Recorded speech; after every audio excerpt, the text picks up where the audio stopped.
अब आप सोसाइटी से अलग हुए, तो ये सामाजिक बहिष्कार है, सोशल एक्सक्लूजन है कि आप सोसाइटी में नहीं हो। यही डिप्रेशन है आपका। जो आप जिस डिप्रेशन की बात करते हो तो उसका कारण क्या है? कि आपके आसपास में कोई नहीं है जिससे हम बात कर सकें, जिसको हम बातें बता सकें। देखो अगला, सामाजिक बहिष्कार के कारण मानसिक अवसाद, mental depression due to social exclusion. सामाजिक बहिष्कार के कारण मानसिक अवसाद।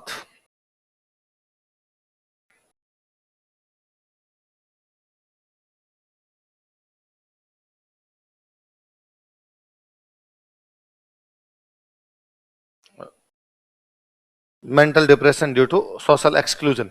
पहले घर के अंदर ऐसे कोई लोग होते जो आपको समझा सकते, या आपने आपके सामने एग्जाम्पल होते कि यार उन्होंने ऐसा, उनको वो फेल हो गए थे फिर भी वो सफल हो गए, या उन्होंने ऐसा नहीं किया था फिर भी ऐसा कर लिया, तो आपको लगता है उन्होंने कर लिया तो मैं भी कर सकता हूं। अब आप अकेले ही हो तो घर वाले एग्जाम्पल आपके पास है नहीं। तुम इस मामले में इतने खोड़ ले हुए कि तुम्हारे दोस्त भी नहीं, तो फिर किससे पूछो? कौन बताया आपको? जब मेरे को याद है भाई, मेरे 12th के बाद में समझ में नहीं आ रहा कि भाई क्या करें, अब इंजीनियरिंग करूं, मैं बीएससी करूं, मैं एनडीए में जाऊं, मैं और कोई तैयारी कर लूं। तो कॉलेज के खूब सारे सीनियर हुआ करते, रूम लेके पास में ही रहते, तो वो मेरे को अरे ये कर सकता है, तो ये कर सकता है, इसमें इस बार ये सिलेक्शन नहीं हुआ तो ये कर लेगा, अगर ये कर लेगा, 100 प्रकार के आइडियाज आते। वो खूब सारी बातें बताते। मेरे याद है एक तो भैया हमारे पास में रहा करते थे, तो मैं उनसे डेली शाम को उनके रूम पे इसलिए जाया करता कि अखबार डिस्कशन करूंगा। मैं पढ़ता था फर्स्ट ईयर के अंदर, उनकी एमए एलएलबी सब कंप्लीट थी। उनके जो छोटे भाई थे वो मेरे से 2 क्लास सीनियर थे, तो वो दोस्त थे। फिर एक बार मैं उन भैया से मिला तो मुझे लगा यार भैया तो और इंटेलिजेंट आदमी है, इनके तो अलग अलग प्रकार से आइडियाज आते हैं। मैं जाके केवल ये शाम के टाइम में उनके रूम जाता, घंटे भर आधे घंटे भर डेली, नहीं तो 2 दिन में, कभी 3 दिन के अंदर। और फिर कल अखबार में ये आर्टिकल आया था और मेरे को इसमें ये समझ में, आपका इस पे क्या कहना है?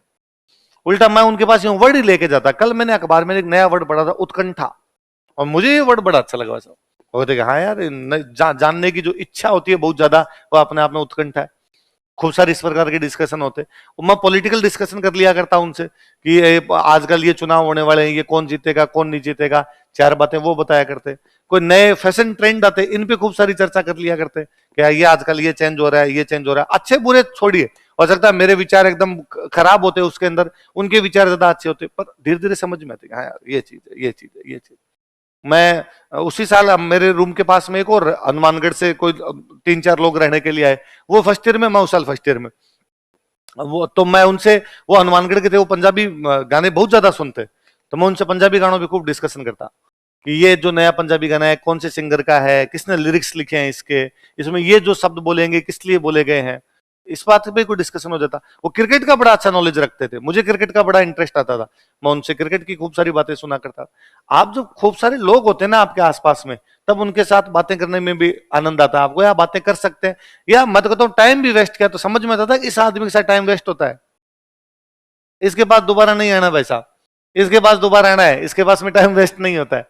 तो अब पहले चीजें थी इस प्रकार की, तो आप भी थोड़े से हमेशा होने चाहिए आपके आसपास में, कोई सीनियर हो, कोई आपका दोस्त हो, जैसे आप यूं उद्गार फूटे, आपके गुब्बार फूटे कुछ। मेरे ख्याल मेरा वो जो हनुमानगढ़ का एक दोस्त फर्स्ट ईयर के अंदर साथ में, एक बार हम लड़ लिए दोनों किसी बात पे, यूं कि भाई कोई बात पे कि उसने कहा कि ऐसे होता है, मैंने कहा नहीं नहीं ये तो गलत बोल रहा है, तू ये बोल रहा है, थोड़ी तू मैं तेरे को ज्यादा पता है, तू इंटेलिजेंट बनता है, फलान। फर्स्ट ईयर में पढ़ते थे, बोलचाल बंद। उसके बाद उसने रूम ही चेंज कर लिया, वो अलग रहता, मैं अलग रहता। उसने एक दिन रात को 12 बजे मुझे फोन किया कि मेरे को तेरे से मिलना है। मुझे लगा कूटेगा मेरे दिमाग में पहला ख्याल ये है कि मारपीट करेंगे, और तो क्या। उसकी बात से मुझे लग रहा था कि ये हैप्पी मूड में है थोड़ा, है ना, ड्रिंक व्रिंक कर रखी है। फर्स्ट ईयर खत्म हो गया था, हमारा सेकंड ईयर एक चल रहा था, उस समय उसने फोन किया, साल भर तो हम बोले नहीं आपस के अंदर। तो मैं कहा सुबह मिलेंगे, उसने कहा ना तू मेरे रूम पे आ रहा है तो ठीक है, वरना मैं तेरे रूम आऊंगा। तो मुझे लगा यार ये अपने रूम आएगा तो मकान मालिक को पता चलेगा, फालतू में लड़ाई झगड़ा होगा, इससे अच्छा तो वहीं चले जाते हैं, जो होना होगा मारपीट होनी होगी वहीं हो जाएगी, तो अपने मकान मालिक को तो नहीं पता चले। मैंने एक दोस्त और पड़ोस में रहते, रात को उनको मैंने फोन किया कि आप, तो उन्होंने कहा मैं रूम पे ही हूँ, तो मेरे साथ चलो यार, ऐसे ऐसे वो मेरा दोस्त है, वहां जाना है, मार खाऊं तो अकेला क्यों खाऊं, दो तो खाए। मैंने कहा नहीं नहीं कोई मार नहीं पड़ेगी, चलेंगे अपने, लड़ लेंगे क्या उसके अंदर। हम गए, वो आगे तैयार बैठा था, बोतल वोतल पास में रखी हुई थी उसके एकदम गया यार, हम गले मिला मेरे जागे, अरे भाई सॉरी, उस दिन गलती हो गई थी, मैं कोई बात नहीं, मेरी भी गलती थी, मैं भूल गया था। फिर उसने मुझे बहुत अच्छी बात की थी उसने, मैं उसको अब तक फॉलो करता हूँ। उसने कहा यार मैंने ना तेरे बारे में खूब सोचा और तेरे में 100 कमियां यार, ये भी कमी है, ये भी कमी है, ये भी कमी है, ये भी कमी है, एटीट्यूड है, एरोगेंस। उस टाइम जो जो मेरे में कमियां थी उसने सारी गिनाई, तूने उस दिन ये किया था, उस दिन ये किया था, उस दिन ये किया था। फिर क्या, फिर मैंने पुनः सोचा, तो मुझे लगा यार तेरे में 1000 अच्छी बातें भी, तो मुझे लगता है मैं तेरी 100 कमियों की तरफ देखूं क्यों, तेरी 1000 अच्छी बातों की तरफ देखूं। मुझे उस दिन सीख मिली। मैं अभी तक भी ना किसी भी आदमी के प्रति जल्दी से विचार नहीं बनाता, कि मुझे लगता है कि ना यार, मैं अभी जो विचार बना रहा हूं हो सकता है इसमें 5 कमियां नजर आ रही है, धीरे धीरे देखेंगे जिसमें विचार में अच्छी बातें भी तो होगी। अभी फटाफट अपने इस डिसीजन पे नहीं पहुंचना है, इससे बात करनी, इससे बात नहीं करनी। तो उसने फिर मुझे कहा, तो अब मैंने ये सोच लिया कि तेरी उन कमियों के साथ अपने कोई बात ही नहीं करेंगे, केवल अच्छी अच्छी बातों पर बात करेंगे। तो यार पॉलिटिक्स के डिस्कशन बहुत अच्छे करता है, तो क्रिकेट पे बहुत अच्छा नॉलेज रखता है, तो अपने आप से इन दोनों पर बात करेंगे, क्रिकेट पे बात करेंगे जब भी मिलेंगे, और पॉलिटिक्स पे बात करेंगे। बाकी जिन चीजों पे अपनी लड़ाई हुई थी उन पे बातचीत ही नहीं। धीरे धीरे मेच्योर हुए, वो बड़ा हुआ, मैं अभी भी हम बहुत अच्छे दोस्त हैं, तो अब हम दूसरी चीजों पे भी कर लेते हैं, पर हम सीखे ना किसी के साथ रहे। लड़ाई हुई उसके बाद ही बात सीखी। तो मैं अभी भी, मेरे कोई आसपास में कोई दूसरा भी इस प्रकार की बात कहता ना, कि जैसे मेरा कोई दोस्त है और मेरा दोस्त एक तीसरा दोस्त उसके बारे में कहता है भैया यार उसके साथ मत बैठा करो रे, और वो इतना अच्छा नहीं, तो मैं वापस उसको मेरा इंसिडेंट याद दिलाता हूँ ना, तू उसको शायद दूसरे नजरिए से देख रहा है, मेरा पर्सपेक्टिव अलग है, हो सकता है कल को मैं भी गलत हूं और तू सही हो जाए, पर यार टेक टाइम, थोड़ा समय लेते हैं, देखते हैं यार इसकी कुछ अच्छी बातें होगी जो मुझे हिट की होगी, तभी तो अपने इसके साथ अच्छे संबंध बने होंगे। तू भी इस तरीके से देख, हो जाए। थोड़े दिनों बाद वो भी कहता ना भैया आपने वो बताया था, थोड़ी अच्छी बातें तो है यार, ये जरूरी नहीं हर बार मैं सही हूं, मैं गलत हूं, मैं कहूं यार तुम सही थे, है तो लिचड़ी। अब निकल सकती है इस प्रकार, पर ये कब है, जब आपके पास लोग होंगे, और जब इस प्रकार के डिस्कशन होते हैं तो डिप्रेशन नहीं आता, ये बड़ा खत्म होता है सबसे पहले, कि आपके पास करने के लिए खूब सारी बातें होती है, अब तुम केवल ये सोचते रहते हो, एक एक बात सोचते रहते हो, तो खूब सारी चीजें अलग अलग आती है। मैं बता रहा हूँ, बीकानेर में एक जो सीनियर थे हमारे, मैंने उनसे एक बार तो ये डिस्कशन किया कि यार मैंने एनिमेशन में डिप्लोमा कर लिया, मेरा उसमें सिलेक्शन नहीं हो रहा, मेरा उसमें सिलेक्शन नहीं हुआ, और इधर ये मेरी ग्रेजुएशन भी अब चल रही है, इसके बाद भी मैं क्या करूंगा क्या नहीं करूंगा मेरे समझ नहीं आ रही, मैंने इंजीनियरिंग नहीं की, मेरे दोस्तों ने इंजीनियरिंग कर ली, वो कहीं जॉब लग जाएंगे, मेरी जॉब लगेगी नहीं, घर वाले कहेंगे जॉब नहीं लग रही। तो उन्होंने मेरे को सोच कहा कि तू अच्छा बोलता है, उस समय हिसाब से उनको लगा कि अच्छा तो आकाशवाणी में काम कर ले। मैं कहा हाँ, समाचार सुना तू, मैं कहा हाँ। अब मुझे लगता है कि यार नहीं, मैं अच्छा नहीं बोलता हूं, मेरा हिंदी का प्रोनाउंसिएशन सही नहीं है, और आकाशवाणी वाले मुझे जाति निकाल देते, पर मुझे उनकी बात को सुन लगा हाँ यार, सुबह सुबह यूं आए समाचार और मैं बोलूं है कि आज के समाचार प्रभात में मैं राजवीर सिंह चलकोई आपके साथ हूं। अब हम सुनेंगे अंतरा, तो मैं 2-3 दिन उस माहौल में रहा, कह रहे यार जोरदार। फिर मैंने और याद किए कि यार मैंने रेडियो पे कौन कौन से अच्छे वो सुने हैं, उद्घोषक सुने हैं जिनकी अच्छी अच्छी बातें। मुझे याद आया कि मेरे सबसे फेवरेट जो उन दिनों में रेडियो खूब सुना हुआ, मेरा खूब रेडियो सुना हुआ गांव के अंदर, रेडियो पे सबसे अच्छे हमारे उस साइड में रेडियो सुरतगढ़ पकड़ता, रेडियो सुरतगढ़ पे राजेश जी चड्ढा एक कार्यक्रम किया करते थे, हेलो मन भावन, मंगलवार को एक कार्यक्रम आता रात को 9 से 10 बजे, उसमें फोन करते और फोन करके आपको गाने सुनाए जाते। विविध भारती का एक कार्यक्रम आता हेलो फरमाइश, रेडियो सुरतगढ़ एक कार्यक्रम चलाया करता हेलो मन भावन। उसमें मुझे राजेश जी चड्ढा यूं बड़े अच्छे लगते कि अरे यार ये कितने अच्छे बोलते हैं। मैंने पहली बार उनसे ही ये सुना था कि उसमें किसी ने फोन किया गाना सुनने के लिए, तो वो केवल गाना नहीं सुनाते, बातचीत भी करते। तो फोन आता, अच्छा तो आप कहाँ से बोल रहे हैं, अगला कहता कि मैं रायसिंह नगर के, वो आसपास के गंगानगर के क्षेत्रों से ही बोलते, रायसिंह नगर के फलाने फलाने गांव से बोल रहा हूँ। अच्छा आप क्या करते हैं इस समय, तो मैं इस समय एमए कर रहा हूँ ज्योग्राफी के अंदर, आगे आपका क्या करने का प्लान है, कि मैं आगे नेट करना चाहता हूँ। मुझे याद है मैं 9th में पढ़ता था, मैंने मेरे पापा से पूछा था कि नेट क्या होती है, इसने अभी रेडियो में बोला मैं नेट करना चाहता हूँ, नेट क्या होता है, पापा ने बताया ऐसे एक टेस्ट होता है, इसमें बाद में एमए करने के बाद में होता है, फिर तू इसके माध्यम से पीएचडी कर सकता है, इसके माध्यम से असिस्टेंट प्रोफेसर बन सकता है। पता चला यार ये कोई चीज है। मुझे उनका एक अभी भी याद आता है, एक किसी लड़की ने उनको फोन किया, उधर से कोई सरदारों की सिखों की लड़की, कौन बोल रहा है, उसने कहा मैं बलजिंदर कौर बोल रही हूँ। अच्छा तो कैसे फोन मिला आज आपने हमें, कि मुझे वो एक उत्सव मूवी का गाना सुनना है, मन क्यों बहका रे महका आधी रात को। अच्छा और कौन सुनना चाहता है इस गाने को, और तुम्हारे साथ कौन है, किसकी चॉइस है ये गाना, कि मेरे पापा की चॉइस है, मेरे साथ मेरे पापा और मम्मी भी है। अच्छा मुझे आज पता चला पापा मम्मी के नाम नहीं होते, उनका नाम पापा और मम्मी होता है। तो नहीं नहीं, पापा का नाम मेरे ये है, मम्मी का नाम ये है। फिर वापस करते, आज हम आपको गाना सुना रहे हैं उत्सव मूवी का, फलान जी की आवाज में, फलान जी के लिरिक्स लिखे हुए, इन की फरमाइश पर अब आप सुनिए अगले 2 मिनट तक गाना। मेरे वो बचपन की स्मृतियां थी राजेश जी के बारे में, क्या आ रही है। और मेरा हमेशा यूं था कि यार वो एक व्यक्ति है सूरतगढ़ में जिनको मैं जानता हूं केवल रेडियो की आवाज के माध्यम से। मैं 11th में जब आया तो मेरे 2 रूममेट सूरतगढ़ के, वो जैसे ही नए दोस्त बने, मैंने हाथों हाथ उनको पूछा कि यार रेडियो सूरतगढ़ के अंदर एक राजेश जी चड्डा है, आप लोग उनको जानते हो। उन्होंने कहा हाँ, वो जो आकाशवाणी में बोलते हैं वो, तो उनके बेटे यार हमारे साथ पढ़े हुए। मगर यार मैं कभी तुम्हारे पास आऊं, मेरे को उनसे मिला सकते हो, मेरे को यार उनकी आवाज बड़ी अच्छी लगती है। उन्होंने कहा हाँ। मेरा कभी सूरतगढ़ जाना ही नहीं हुआ। मैं अभी इस 1 तारीख को अभी सूरतगढ़ जाके आया, अभी ये जो 1 मई है ना, वहां राजस्थानी रामलीला का और कोई वो रूपांतरण हुआ, तो उसमें मेरा वो 11th वाला रूममेट, मैंने उसको फोन किया कि यार मैं आऊंगा सुबह सुबह जल्दी, 10 बजे मेरा कार्यक्रम है, 1 घंटे कार्यक्रम है, मैं 11 बजे निकल जाऊंगा वहां से, तो मैं तेरे पास आ जाऊं। उसने कहा जा, मैं कपड़े वपड़े चेंज करके जाऊंगा, नहा के चला जाऊंगा। मैं सुबह सुबह उसके पास पहुंचा, नाश्ता वास्ता किया, नहाए धोए, मैं कार्यक्रम में पहुंचा। बहुत छोटा सा कार्यक्रम, 40-45 लोगों का कार्यक्रम।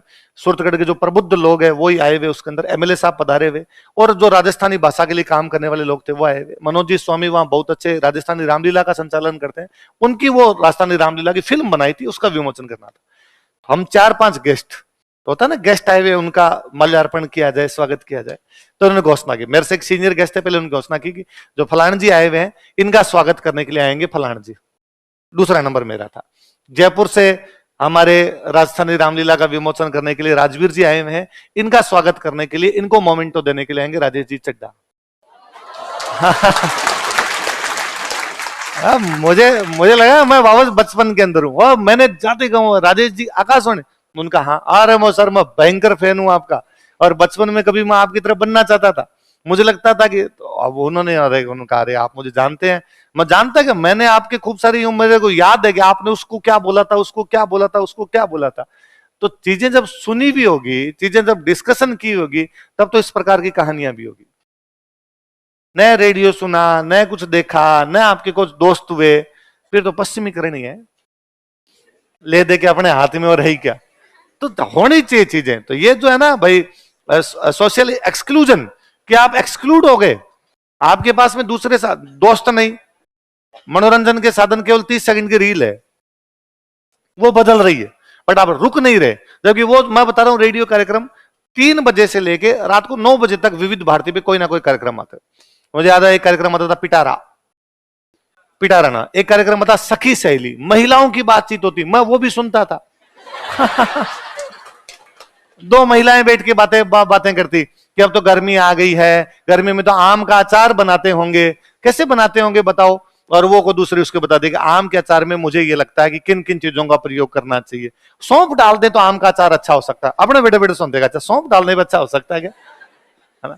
और कोई महिलाओं से संबंधित कोई, अभी तीज आ रही है, कौन से कपड़े पहनने चाहिए आपके हिसाब से, कौन से कलर होने चाहिए, अगर लहरिया होना चाहिए। उस दिन से पता था कि लहरिया तीज पे होता है, देखने से सुनने से, इसी से तो आइडिया विकसित होते हैं। आपने देखा था कि यार हाँ तीज पे भगवान सब आते हैं और वो जो कपड़े ओढ़ते हैं वो इस प्रकार के होते हैं, पर आपको तब ध्यान नहीं होता है लहरिया। आप क्यों महिलाओं से जाके पूछोगे इस कपड़े को क्या कहते हैं। अब जब उन्होंने बताया अच्छा लहरिया ओढ़ते हैं, तब अपना पुनः ध्यान जाता कि हाँ यार ये चीजें होती। तो ये तुम लोगों का सामाजिक बहिष्कार हो रखा है, तो तुम्हें सामाजिक बहिष्कार अपना करना। तुम लोगों के क्या होना चाहिए, खूब सारे, और खूब सारे नहीं तो कम से कम 2-3 तो, क्योंकि तुम खुद खोड़ ले हो। आप ना मेरे को अरुणाचल प्रदेश ले जाके छोड़ दो, है ना, मैं उनकी भाषा नहीं समझूंगा ना, उसके बावजूद अगले दिन 5 दोस्त होंगे। ये इशारों इशारों में बात करके दोस्त बनाए हो। अब बात करनी पड़ती है, आप लोगों से मिले, लोगों से बात करें।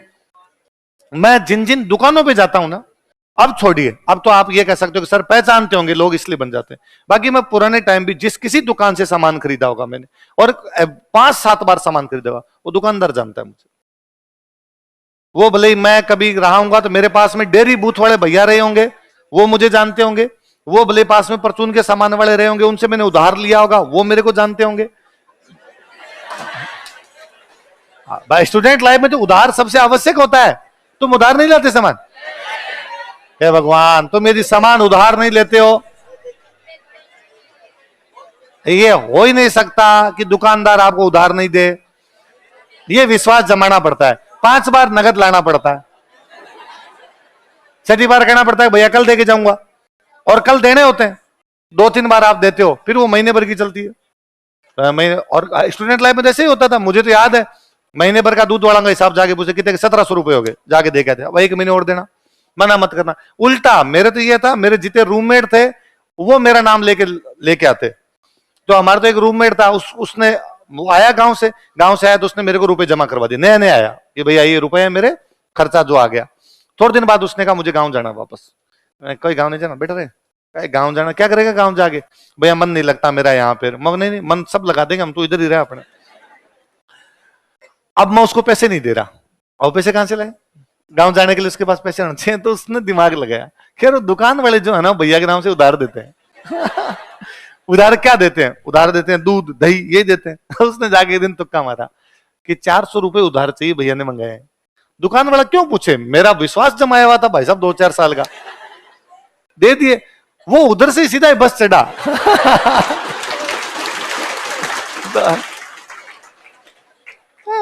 किधर गया शाम को फोन किया उसको, उसने भैया मैं तो गाँव जा रहा हूँ। कैसे जा रहा है गाँव, तो उसने भी नहीं बताया, मैं उनसे रुपए लेके आ गया कि भैया मेरा मन नहीं लग रहा था, आपने मना किया और मुझे जाना है भैया जाना है। लगा यार पड़े होंगे को 200-400 रुपए, चला गया। दूसरे दिन को एक हमारा रूममेट और दूध वाली दुकान पे गया, तो उन्होंने कहा वो 400 रुपए भी कल वो लेके गए थे भैया जो आते हैं हमेशा दूध लेने के लिए। क्यों, कि उन्होंने कहा था राजवीर जी ने मंगाया। राजवीर जी 400 रुपए क्यों मंगवाएंगे इधर से वापस, मुझे लगा हो सकता है कोई केस नहीं हो, चाहिए होंगे किसी भी कारण से हो सकता है। वापस आके बताया कि कल वो जो गाँव गया ना, तो रुपए कहाँ से लिए उसने, आपसे लेके गया था मुन्ना दूध वाले से